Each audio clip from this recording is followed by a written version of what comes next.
Bom, vamos direto ao ponto. A forma como a mente humana opera e, o mais importante, como ela deixa vazar informações vitais sem a gente perceber, é o coração da psicologia forense e da análise comportamental. Não estamos falando de palpite ou de um sexto sentido aqui, tá? Isso é ciência clínica pura. Nesta análise de hoje, nós vamos desconstruir um dossiê super fascinante, decodificando aquelas intenções ocultas que ficam ali escondidinhas atrás das máscaras sociais de todo dia. O nosso objetivo não é ensinar nenhum truque barato de leitura de mentes, mas sim trazer uma compreensão clínica profunda sobre como ler os sinais que a biologia simplesmente não consegue esconder. Para calibrar nossa investigação, a gente parte de uma premissa muito forte deste material. No grande teatro da vida, as palavras são apenas uma parte do roteiro. E é bem isso mesmo, né? A interação diária é um palco lotado de intenções ocultas. Por trás de um sorriso amigável no escritório ou de uma promessa em uma sala de reunião, tem um universo imenso de verdades não ditas. O que sai pela boca é literalmente só a ponta do iceberg. A investigação clínica real começa exatamente quando o som da voz para e aqueles sinais biológicos silenciosos tomam o controle da situação. E para mapear tudo isso, a nossa pauta de hoje vai ser dividida em 3 frentes de análise. Primeiro, vamos ver o estudo das microexpressões faciais, na sequência, os padrões de linguagem corporal e fechamos com a análise de discurso e coerência. Então, entrando direto na nossa fase 1, analisando o vazamento involuntário, que foca na observação rigorosa das microexpressões faciais. Biologicamente falando, quando tentamos suprimir uma emoção muito forte, o nosso cérebro límbico e o córtex pré-frontal entram num conflito super rápido e violento. E o resultado clínico disso? A microexpressão. É uma contração facial incontrolável que dura menos de meio segundo. É a velocidade de um piscar de olhos, literalmente. Elas aparecem e somem tão rápido que a própria pessoa nem percebe que fez, revelando a emoção genuína frações de segundo antes que a mente consciente consiga jogar aquela máscara social por cima. É a verdade nua e crua da emoção, e é quase impossível de falsificar 100%. No nosso protocolo de observação forense, a gente divide o rosto em 3 zonas principais de vazamento, como num checklist, mapeando as reações de cima a baixo.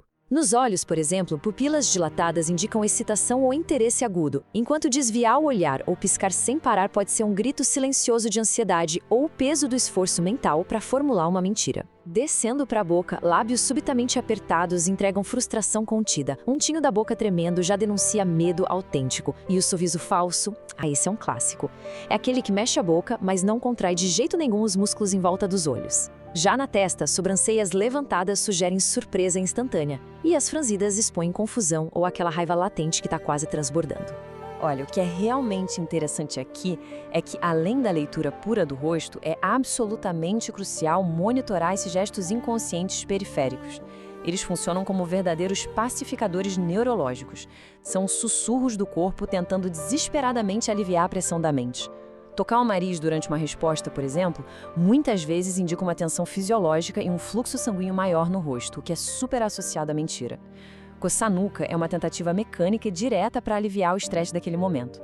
E o famoso cruzar de braços, clinicamente, a gente enxerga isso como um escudo defensivo, uma barreira invisível que a pessoa levanta para se proteger de um questionamento mais invasivo. Avançando do universo micro para o macro, chegamos na nossa fase 2, decodificando a cinésica e os padrões mais amplos da linguagem corporal. O conflito é exatamente nesse território que a verdade costuma morar. Quando rola aquela batalha clássica entre o que a boca diz e o que o corpo projeta, a biologia ganha de lavada toda vez. O corpo humano fala uma língua muito mais antiga, universal e infinitamente mais honesta que um discurso que a gente ensaiou no espelho.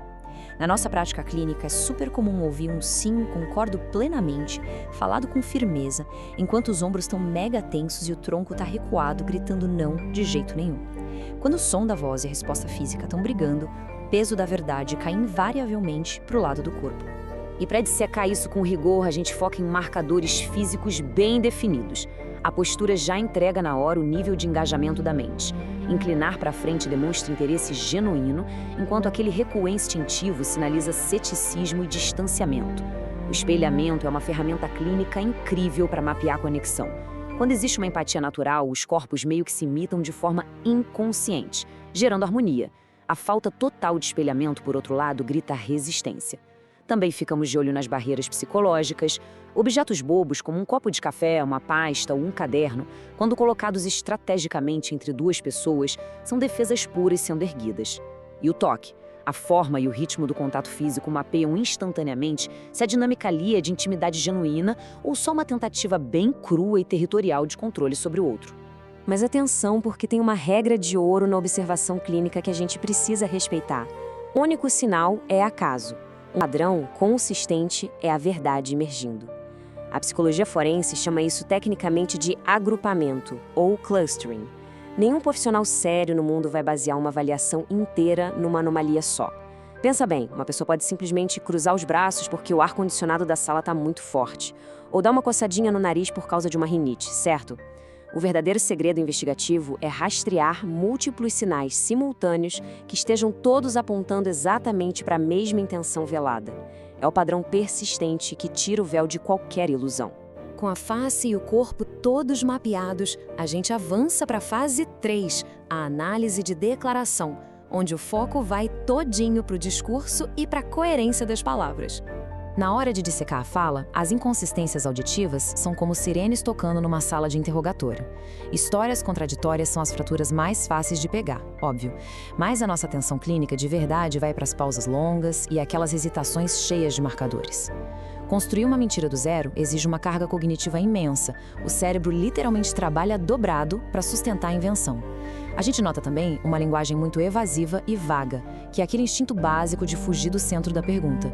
E, ironicamente, uma narrativa enganosa muitas vezes vem nadando num mar de detalhes completamente irrelevantes. É a tentativa clássica do manipulador de supercompensar, se esforçando horrores para fazer o cenário inventado parecer super autêntico.